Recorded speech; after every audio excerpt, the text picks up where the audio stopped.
1917년 러시아에서 공산주의 혁명이 일어납니다. 사람 위에 사람 없고 사람 밑에 사람 없다. 토지는 밭갈이 하는 농민에게, 공장은 피땀 흘려 일하는 노동자들에게, 만국의 노동자여 단결하라. 우리가 얻을 것은 무계급 만민 평등의 세계 공산화요. 우리가 잃을 것은 억압과 압제의 채찍이다. 제가 한 얘기가 아니라 칼 마르크스의 책에 나오는 문장들입니다. 이 공산주의자들이 쓴 글을 보면 감동적입니다. 가슴이 벅차오릅니다. 전 세계 지성인들이 앞을 다투어 공산주의가 됐어요. 모든 사람이 평등하게 살자. 사유재산제도 없애고 모두가 다 같이 해서 다 같이 나누어 먹자. 이 공산주의 이상이 너무나 아름답게 들려졌기 때문이죠. 공산당이 무슨 강제수용소를 만들고 그러는지 몰랐어요, 세계가.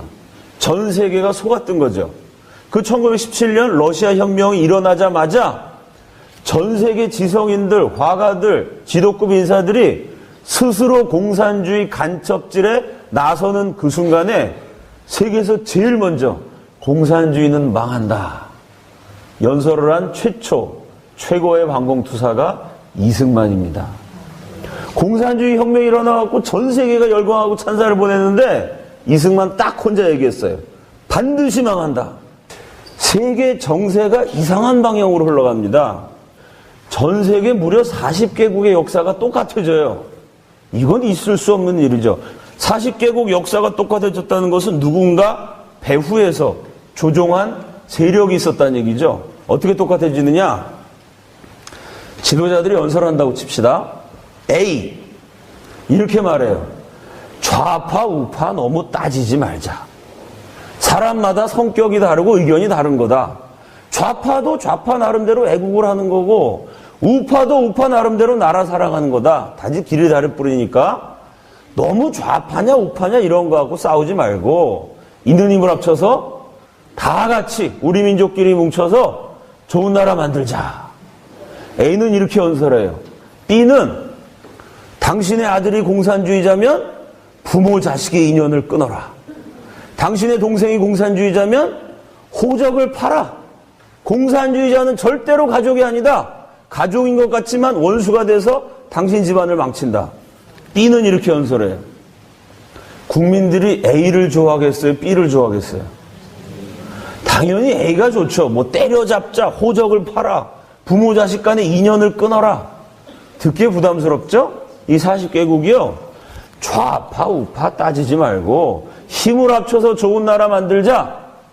좌우 합작 정부를 세워요. 좌우가 같이 가요. 그런데 6개월에서 1년 지나는 사이에 이상한 일이 벌어집니다. 이상한 일이 40개국에서 똑같이 벌어져요. 무슨 일이냐면 좌우 합작에서 우가 없어져요. 자연스럽게 우파가 정리됩니다. 좌우 합작에서 좌파 연립정부가 돼요. 좌파도 종류가 많습니다.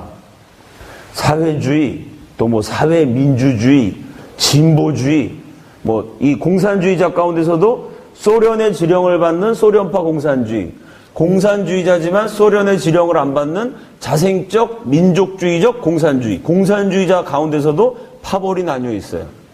좌우 합작에서 좌파 연립이 됐는데 좌파 연립에서도 6개월 1년 사이에 똑같은 일이 벌어져요. 소련파 공산주의자를 제외한 나머지 좌파 지도자들이 슬금슬금 없어져요. 소련의 지령을 받는 공산주의 독재 정권이 들어섭니다. 이게 공산화의 과정이에요. 처음부터 공산주의 국가 세우지 않습니다. 공산주의 종주국이라는 소련도요, 처음부터 공산주의 국가 아니었어요. 좌우 합작에서 소련 공산주의자들이 뒤에서 테러해갖고 우파를 제거해요. 그러면 좌파 연립이 되고 좌파 연립에서 소련 지령받는 꼭두각시 제외한 사람들을 제거해요. 결국은 소련의 위성국이 되는 것입니다. 소련만 그렇게 된 것이 아니라 전 세계 40개국이 일제히 좌우 합작에서 좌파 연립에서 공산 독재 정권이 됩니다. 이게 지금 공산화된 나라인데 저 큰 땅덩어리, 지금의 러시아, 중앙아시아 여러 나라가 있는 저기가 옛날 소련이죠? 국경을 소련과 맞대지 않고 떨어져 있지만 비교적 가까운 나라 가운데 공산화가 안 된 나라가 없어요. 소련 옆에 있으면 블랙홀에 빨려 들어가듯이 아시아, 유럽에서만 40개국이 전부 다 붉게 물들어 버렸어요. 이 40개국이 다 공산화됐어요.